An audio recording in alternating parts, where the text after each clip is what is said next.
Today's episode is a rebroadcast from the best of the Love in Action podcast. Enjoy the episode.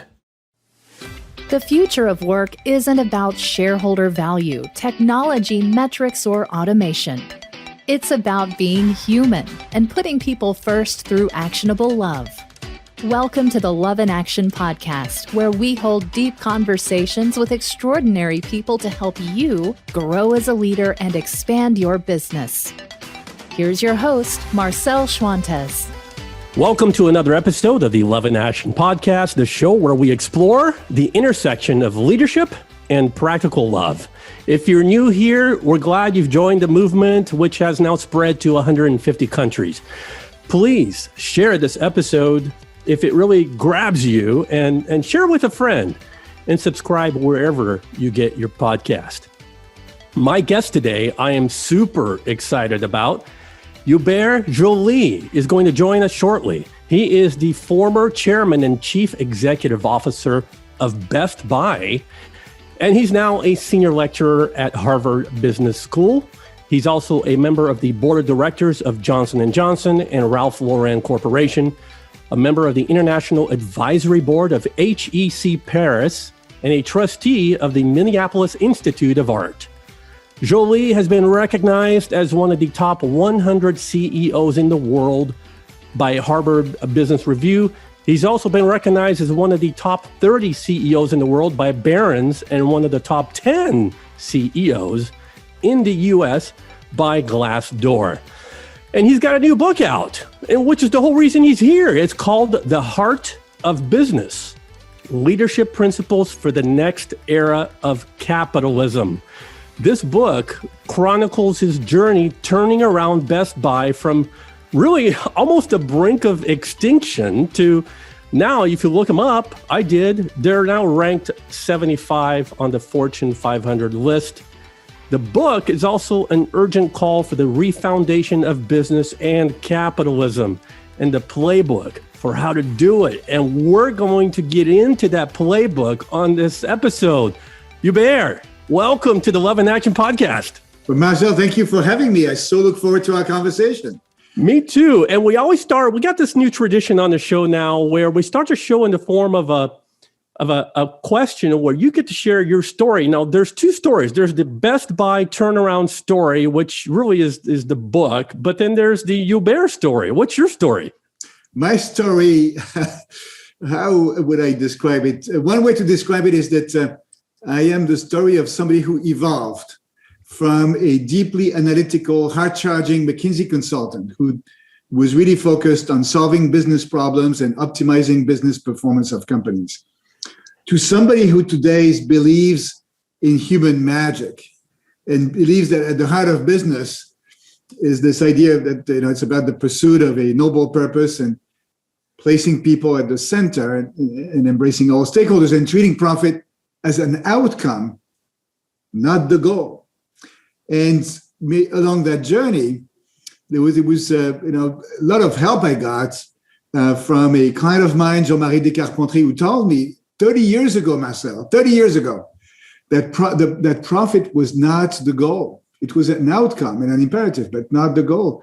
Or two friends of mine who were monks, asked me to write an article in a philosophy in a theology journal about work. Why do we work?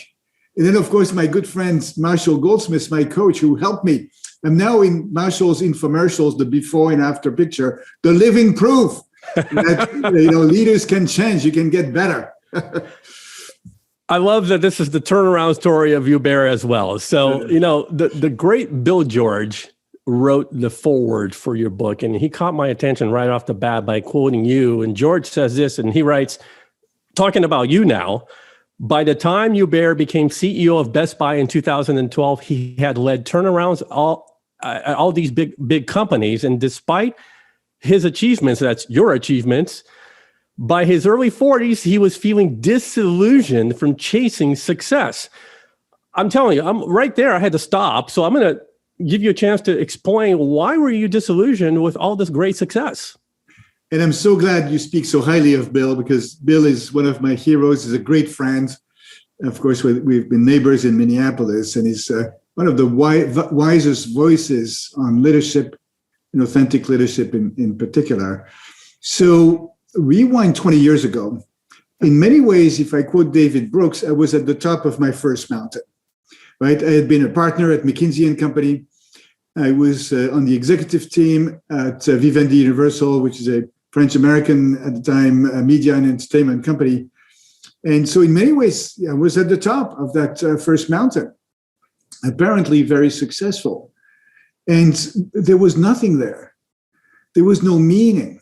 Yes, there was interesting business problems, and I loved them, but there was no meaning. So I felt something, emptiness, and my heart was not filled. I was motivated to work, but my heart was, and my soul were not filled. So that was the moment that Bill talks about. Yeah. So this is a great segue to my next question, because I'm guessing that at that point you said that you took a step back and spent time looking into your soul to find a better direction for your life. That is a profound statement. So talk about that experience. I mean, what did you find? Yeah, so I was, very lucky. A friend of mine who was a former client at McKinsey, gave me the opportunity to do the spiritual exercises of Ignatius of Loyola, of course, the founder of the Jesuits. And and there's many different ways to, revisit your life and discern, what you're calling in life. This is one of the older and best one for sure. And you do spend time looking at your life. So what gave me energy in my life? What drained me? There's a contemplation of the two kings, right? The earthly king, who's a good man, but dealing with riches. So of course, there's Christ as the other king, and you have to it's about making choices in life, and then through meditation, the help of your spiritual director, prayer, you try to discern your calling, and that's the essential thing. And I'm now a professor at Harvard Business School, and we have this program, this workshop for new CEOs. We're not quite like Ignatius of Loyola, right? But we do ask the CEOs, write down your retirement speech. And my wife, Hortense Legentil, who is an executive leadership coach, encourages her clients to write their eulogy.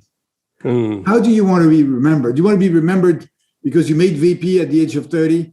Or, you hit that particular milestones in terms of earnings, or you bought, your first, this or something else, right? And for me, discovering the meaning of our life and our calling, that's a long process, right? And we get help along the way.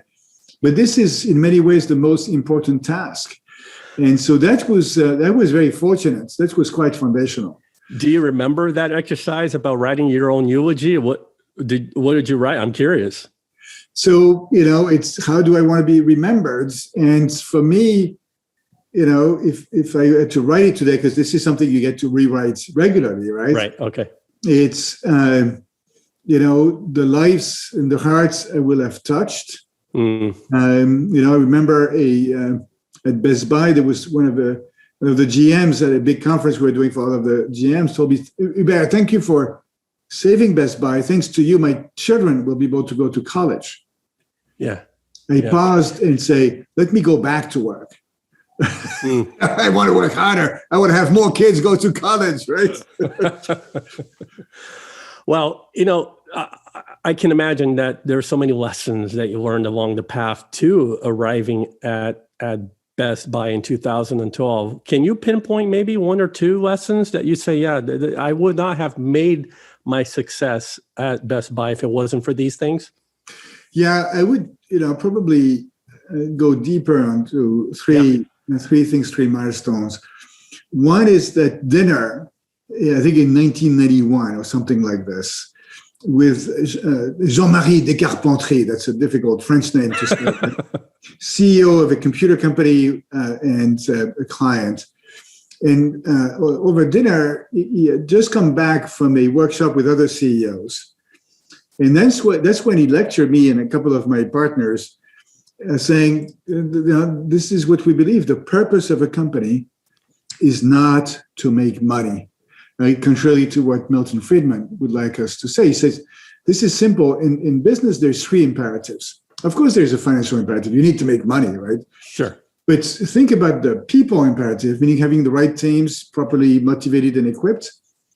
You have a business imperative, meaning you need customers who are happy and you give them, sell them good products. And then the financial imperative. And he said very clearly, you have to take things in sequence.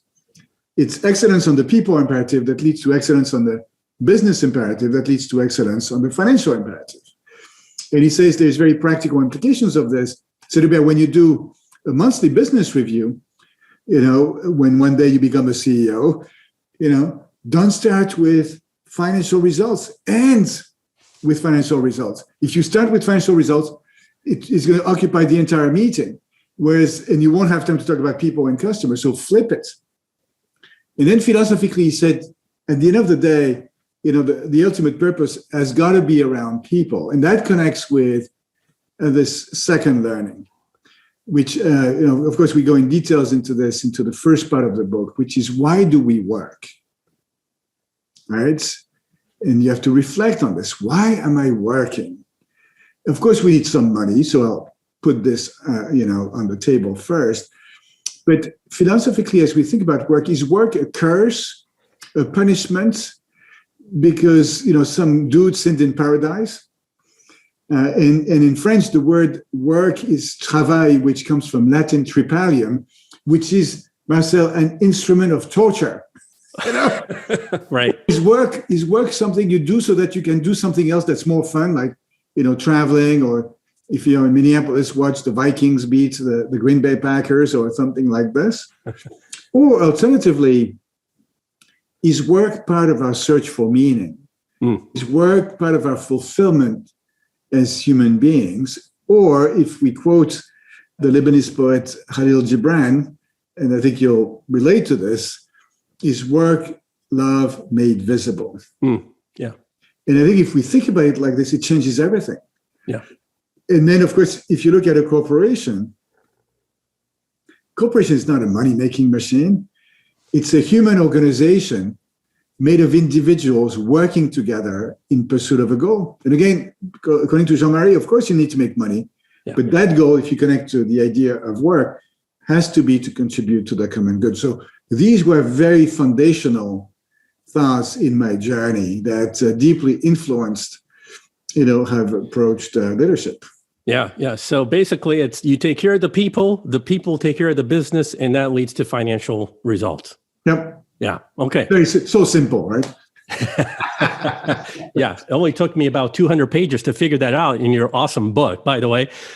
So then you arrive at that point where you just realize that, hey, nothing I learned in business school, nothing that I was taught as a consultant, it's everything we've been talking about is sort of an upside down model. It's kind of an inverted way of looking at things. I borrow from servant leadership all the time to describe this people first philosophy. And so let me quote you in the book. You said, so much of what I had been taught about business in business school and as a consultant and young executive, here we go, is either wrong, outdated, or incomplete. So I want to start with the wrong part. What's wrong? In my FBI most wanted list, Marcel, there's two people who epitomize the wrong and outdated. You can combine them a little bit. Sure. One is Milton Friedman, who on September 13, 1970, doomed us for many years. Right. By emphasizing the shareholder primacy. Of course, shareholders are very important. At Best Buy, we took good care of them. Share price went from a low of $11 to now $120. Shareholders are other human beings, right? We give them our savings and they try to generate a return for it. Well, by the way, these shareholders also know that planet and purpose and stakeholders is really important, right? If we don't want the planet to burn and the community to burn down. But this is sick too. It's even not productive. Because if you're narrowly focused on the profit, you're not going to focus on the drivers, and you're not going to inspire people. Imagine for a second, I walk into Best Buy, and I tell people our main focus is going to be to double the earnings per share. or double the share price. Nobody's going to care, really. I mean, they want the company to live, but give me something else. So Milton Friedman, very dangerous. And I think most people understand this now.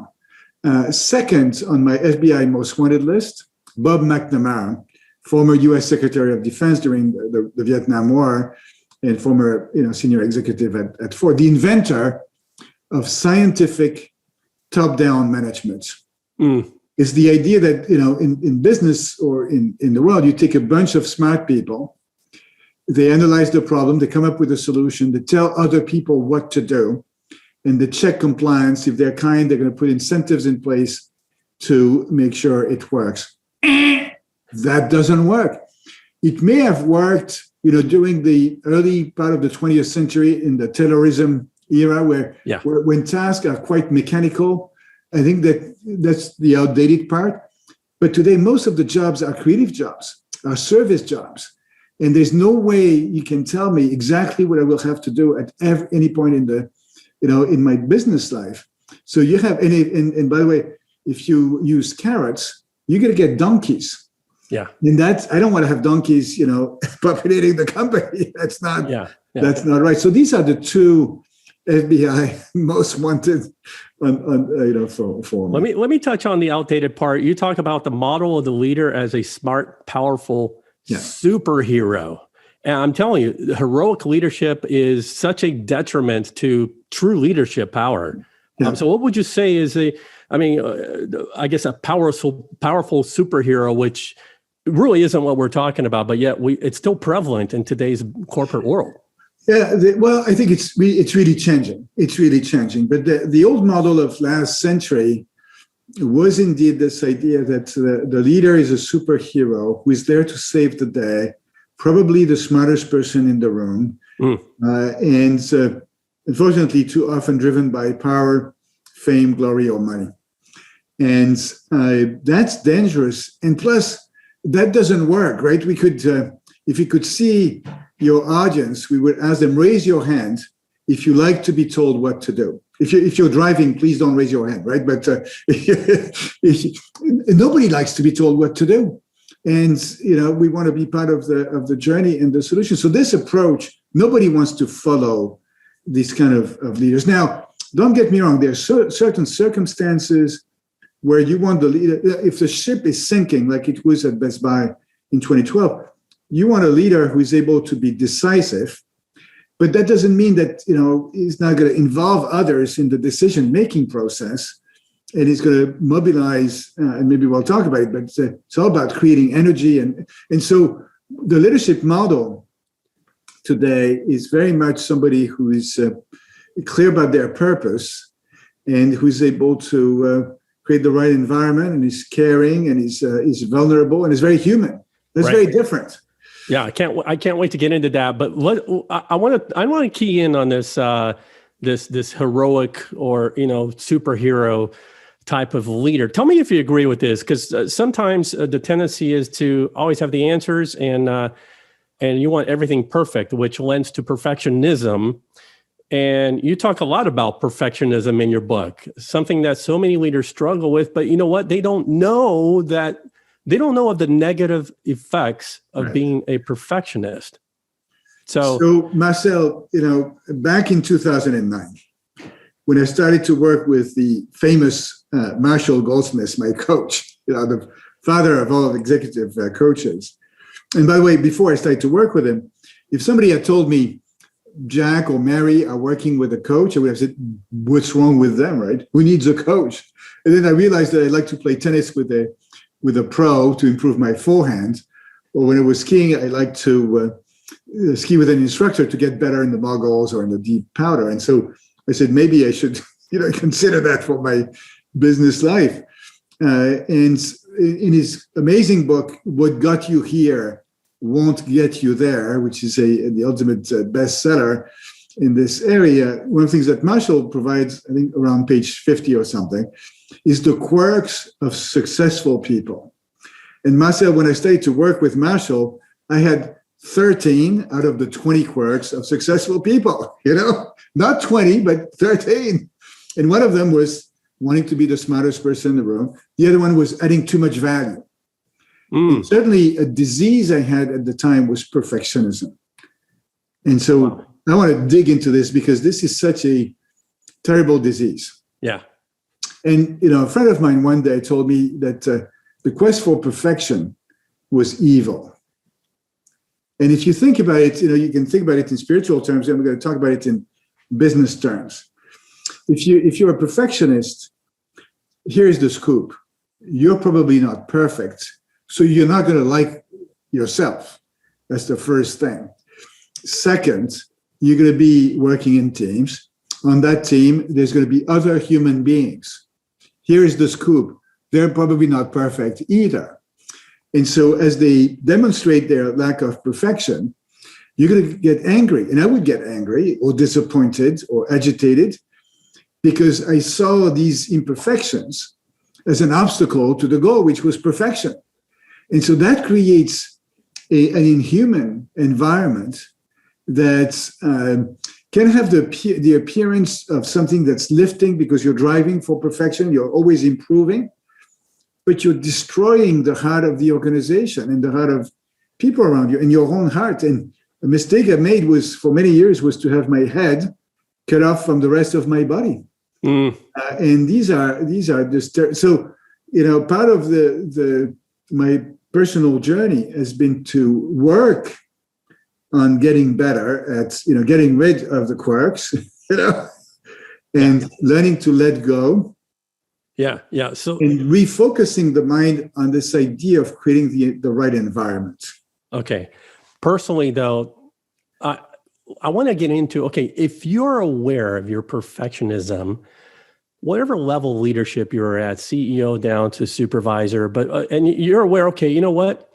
Yeah, that 360-degree review from my staff all the way to my customers is telling me something, and I finally acknowledge in my humility that there are some habits I need to change. But how do you break the cycle? Yes. How do you? What's the process of not being a perfectionist? Yes. So most of us need help because the first time, so Marcel did the 360, and a lot of good information, the good, the bad, and the ugly. Yeah. My first reaction in the bad and the ugly was, who said that? What's wrong with them? They don't understand, right? So it's putting the blame on someone else. Exactly. That's how bad it was. And by the way, all of these lessons we're talking about, it's not just for CEOs, it's for all of us leaders, as you pointed out. Right. And all of us are leaders because at the minimum, we're the leaders of our lives, right? So let's agree with that. So in order to change, that's where, my coach helped me. First, he laughed at me. So, he kicked me. He laughed at me and said, ha, ha, ha, And then over time, as I kept working with him, when I would get this feedback, he said, Hubert, you actually don't need to do anything about this, right? Nobody has decided that, only you can decide. And so then he repositioned it. He said, feedback is not interesting because it cannot change the past. So he's invented the concept of feed forward. And so the process, and actually 3 months after I joined Best Buy, I told my team, look, I want to describe it because I think it will make it come to life. I told my team, look, let's agree that this turnaround is going to be hard, right? The reason why I know this is that everybody thinks we're going to die. So, it's going to be hard. And so that means that all of us are going to need the best leader we can be. And that includes, and probably starts with me. So I have this coach, Marcel, is going to come in. He's going to ask you for feedback. So I would appreciate it if you would spend, some time with him. Then Marcel gathers all of this. And he tells me, you don't need to do anything, right? What would you like to do? So I picked 3 things I wanted to work on. And so I assembled my team, in one of our regular meetings. I said, thank you for all of the feedback you've given me, all of the good things. Based on your feedback, there's 3 things I've decided to work on. Number 1, number 2, number 3. What I'm going to do is I'm going to follow up with each of you personally, individually, so that you can give me advice on how I can get better at these things. And then 3 or 4 months from now, I'll follow up one more time to ask you how I'm doing and ask you for more advice. Believe me, Marcel, make it sound like it's light. the first time I had to do this, it's excruciating pain for a perfectionist. Because I'm here telling my team I'm not perfect and I need your help. And they were so kind, to help me. And this is not about, correcting bad things. This is about getting better. How can I get better at becoming a more effective delegator, or about creating a growth environment? It's like improving my forehand. We can all get better. And of course, what it did, Marcel, it's also signaled to all of the executives at the company that it was okay to not be perfect, and to work on getting better at certain things, and creating an environment where we all helped each other. And it was reciprocal. So it changed. That was a game changer for me personally, and also I think very helpful in the context of our transformation. Speaking of transformation, let's fast forward to 2012 when you took over Best Buy. And by the way, before this interview, there's a Best Buy right down the street, Hubert. So I decided to pay a visit to see if, I want to make sure that it's legitimate, the experience that you speak of. And sure enough, it wasn't even 10 seconds before somebody came to me and just put their attention on me and my needs and what I was looking for. And they actually walked me over to the section where, for the thing that I was looking for, and stuck with me the whole time. And it was a busy store. Of course, I probably, I felt like a little self-conscious because there were other people waiting because it was a busy store. Yeah. Well, I'm so glad. Yeah. Anyway, so let's talk about, how bad were things when you arrived?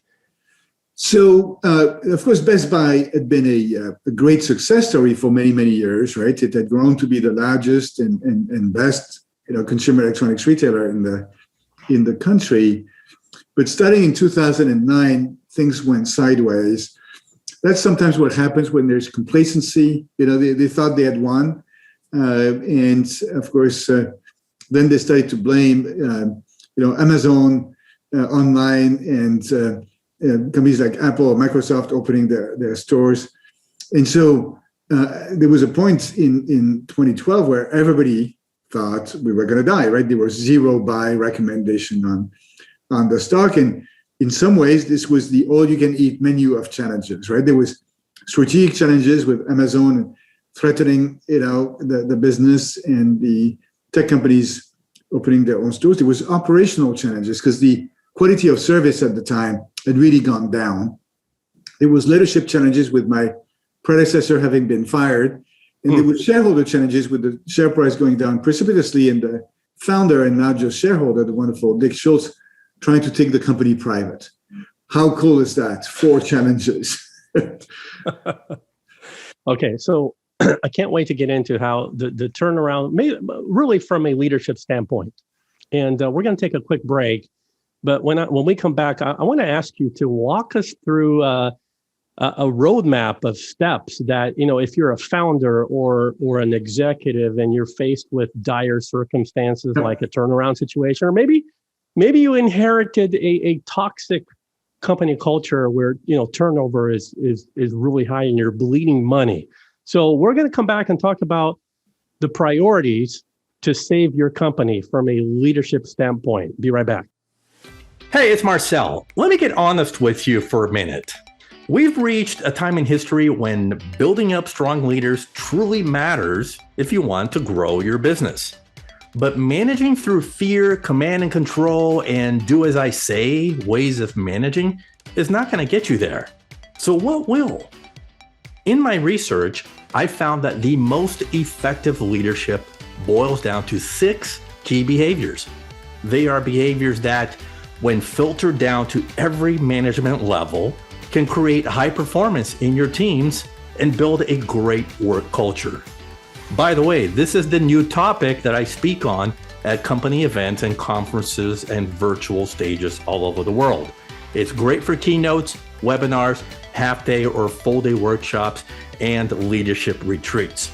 So if you want to learn a clear and practical framework to help design the best work environment for your people to flourish, this is the way to go, and I can show you how to do it. To book me for your event, visit my website, marcelschwantes.com and click on Speaking. Okay, so I want to ask you to walk us through a leadership model that all business leaders should pursue. So I guess in a way, this is for the rest of this episode to my listeners, this is going to be all strategy. And so if you're in a leadership role, this might be a good time for you to take out pen and paper, because he's going to walk you through the steps that it takes to really create the environment for a high-performing organization that leads to great business results. So, okay, so here we go. These, by the way, are not certainly new. I've read them in various leadership books, but they actually work and they need to be revisited. I feel, Hubert, they need to be revisited over and over again so that people start to really believe in the principles that, hey, this is going to work for my company, and then start acting on those principles with intentionality. So, okay, so here we go. You have 5 key ingredients for creating a fabulous work environment, which you did at Best Buy. So I want to start with the first of the 5, okay? And you label it as connecting dreams. So how does that work? What's a good story to illustrate that? So let's slow down. Before we go to connecting dreams, so because we were just talking about the situation in 2012. Yes. Before connecting dreams, we had to save the company. And at the time, a lot of the advice I was getting was cut, right? Which is the typical approach for a turnaround. Close stores and fire people. Okay. And right out of the playbook, by the way. Exactly. And so in our story, there was really 2 phases. I want to break it down, make it very concrete and practical. The first phase, which we call the Renew Blue, was about saving the company and turning around the company.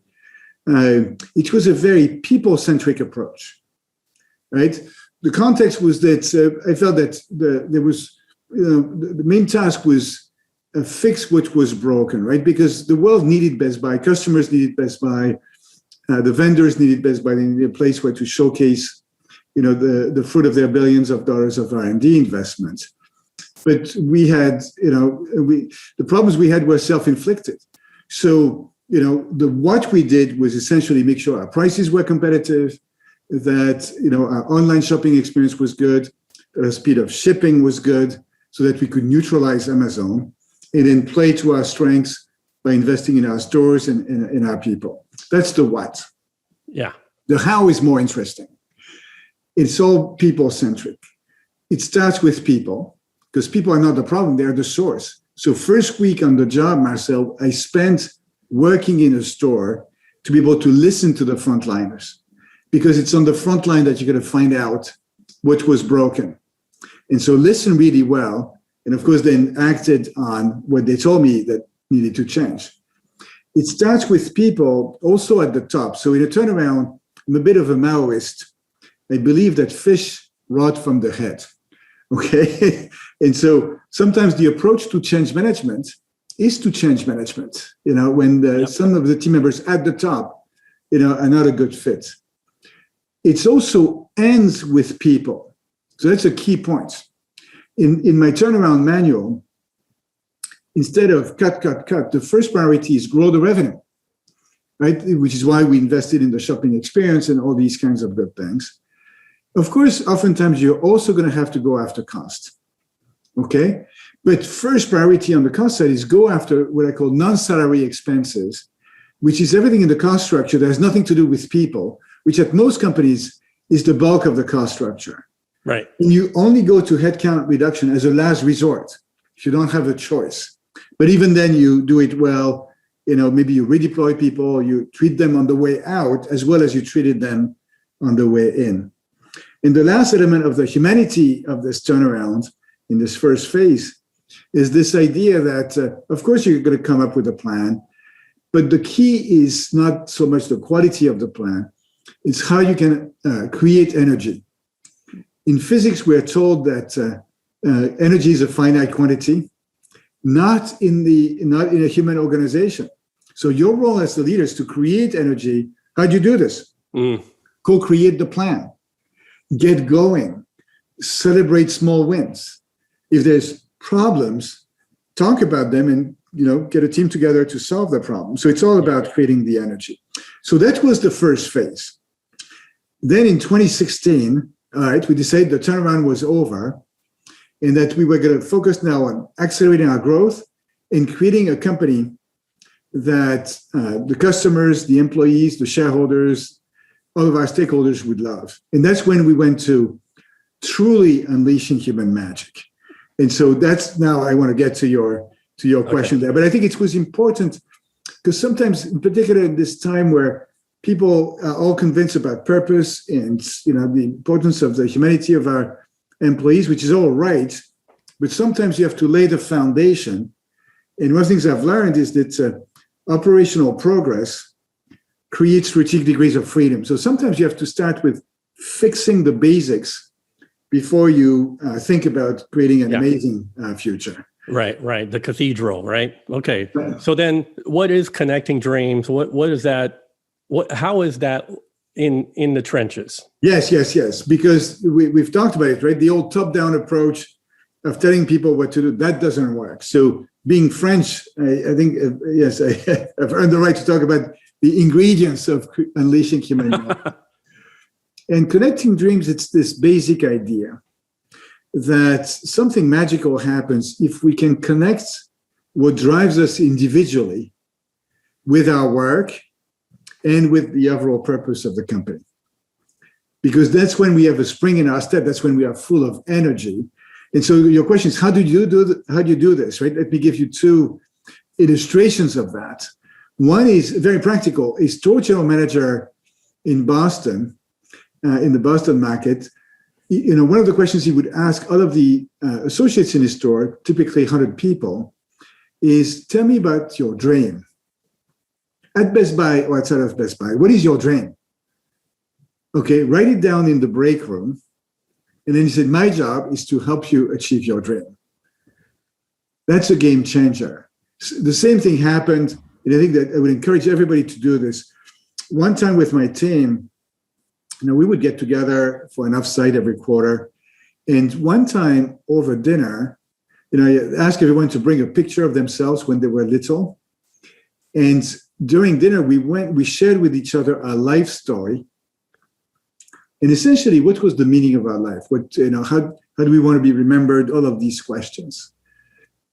That was a game changer because that got me to see my team members as human beings, not just CFO or CMO or what have you, and realize that for 80% of us, it was all about the same dream, which was to make a positive difference in the world. And that gave us the desire and the courage to use the platform we had, which is Best Buy, as a force for good in the world. So that's about connecting dreams. Yeah. And I would say that connecting dreams overlaps to your next ingredient that we want to bake in, and that's developing authentic human connections. You cannot connect dreams unless you're being authentic in helping people connect to those dreams. But, we hear the word authenticity so often in leadership vernacular, but and it sounds almost like an old tired cliche, doesn't it? I mean, how does that work though? How do you develop those authentic connections? This makes me think of there was a young man who once told me as I was in a store that his life changed the day a manager recognized him and took an interest in him.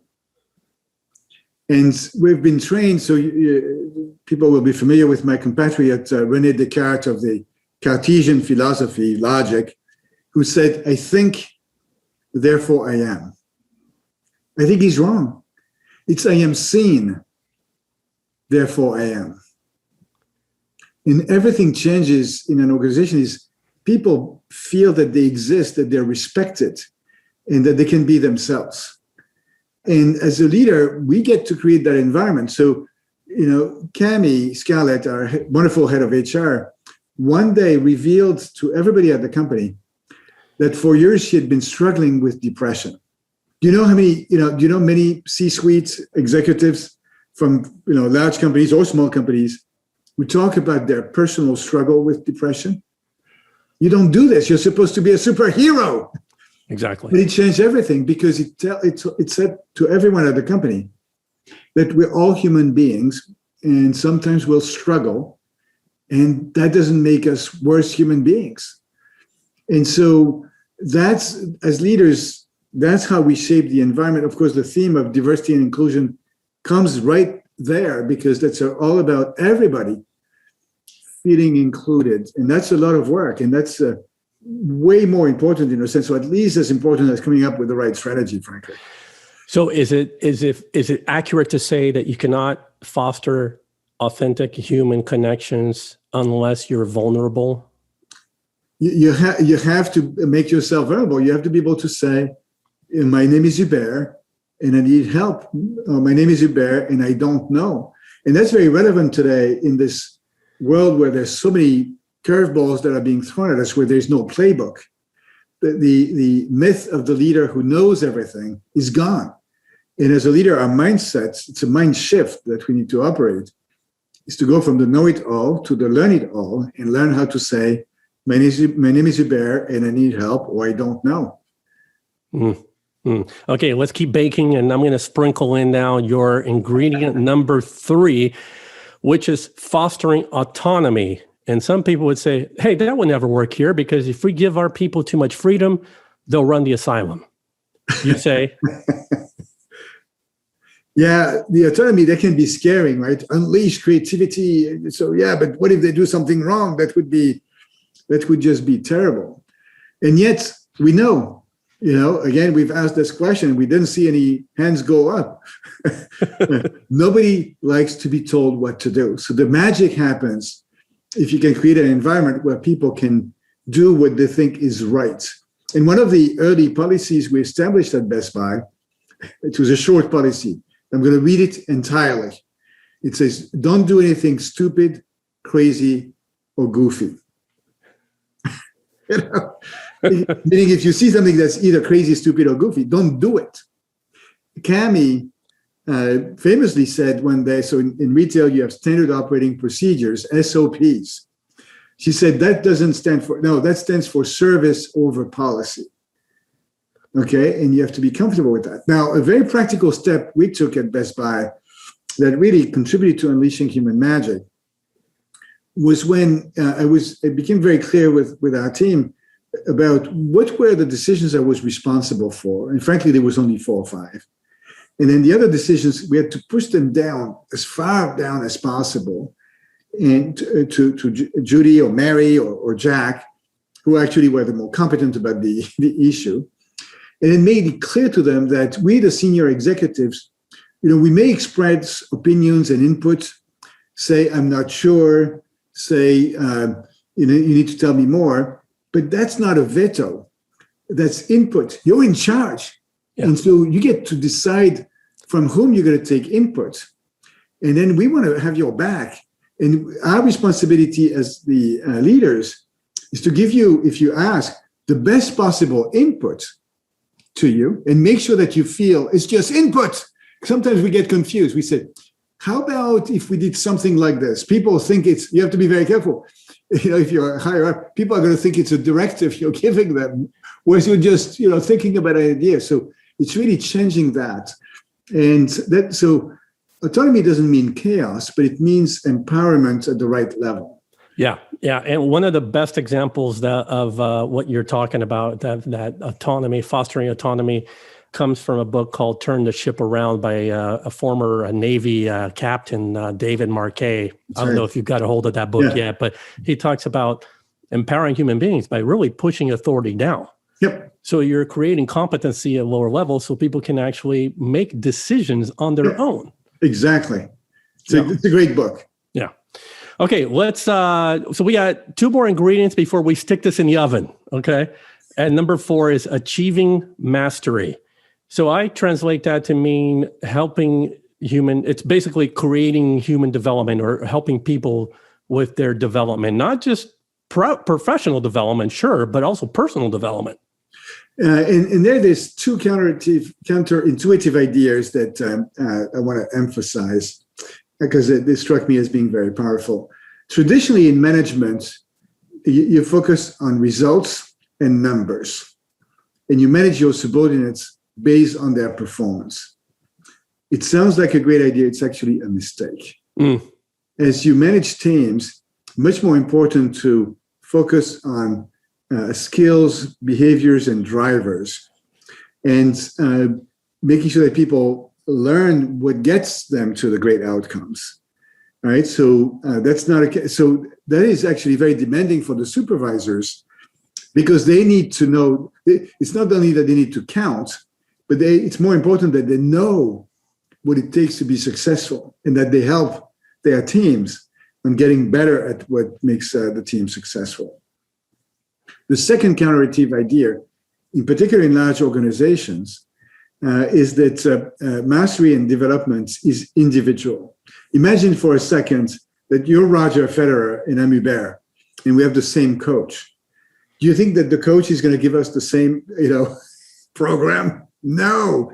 And the truth is, in an organization, everybody is at a different stage and that needs different needs, or has different needs. And as a supervisor, that means we need to become an individual coach to every one of our team members. And that, yes, there may be some mass training, but it's individualized coaching that actually makes a difference. And we did it. You can actually do this at scale, and it makes a huge difference in outcomes. I love it. Yeah, develop your people. Okay, final ingredient is what you call putting the wind at your back. What is that about? So it's two ideas here. It's first that it's about growth, right? Creating a growth environment. Life is about growth. If the organization and the people in the organization are not growing, there's something wrong. And with at our back is, when I joined the company, the previous team had talked about headwinds. They were very good at finding excuses. The reason we're not growing is there's a shift to online or price deflation and things like this. No, you actually focus on what you can control. And then you use the environments to create your own wins and create your own destiny. So you're really the captain of your soul and your organization. And you're not a victim of your circumstances. Yeah. Hubert, speak to the CEO that's listening right now that may be faced with some of the challenges that you were faced with. And perhaps one of the challenges that they face is that there's not enough buy-in. So they're swimming upstream because not everyone is on board. Maybe the board is split, or maybe the executive team is saying this is not going to work for us. What would you advise as a basic first step, or what would you say to that CEO? Well, I tell you, when I studied at Best Buy, and we shared, for example, our plan with the investors, it created a big yawn, and so sometimes you have to prove that it actually works. Now, as relates to your own team, you need to make sure that, you have a team that's going to be diverse, of course, with a diversity of points of view, but that they're committed, they're in.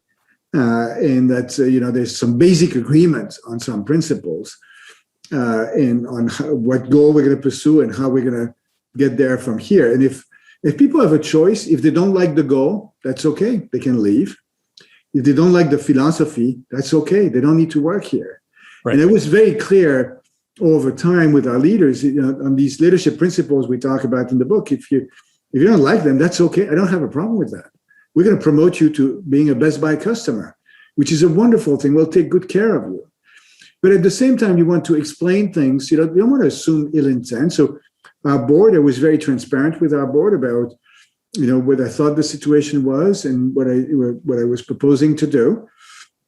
And you treat people with respect and like customers, right? My board was a customer. I needed to work with them and ask for help, by the way, from them. And so it was I never felt that there was, tension along these lines. I think we all wanted to save the company. We wanted our best. And when the only tension was, we were very harsh with ourselves. It's not going fast enough, or we'd like to accelerate. So how do we debottleneck? So that was this constant search of how do we accelerate? How do we go faster? How do we amplify? Which is a very healthy, question.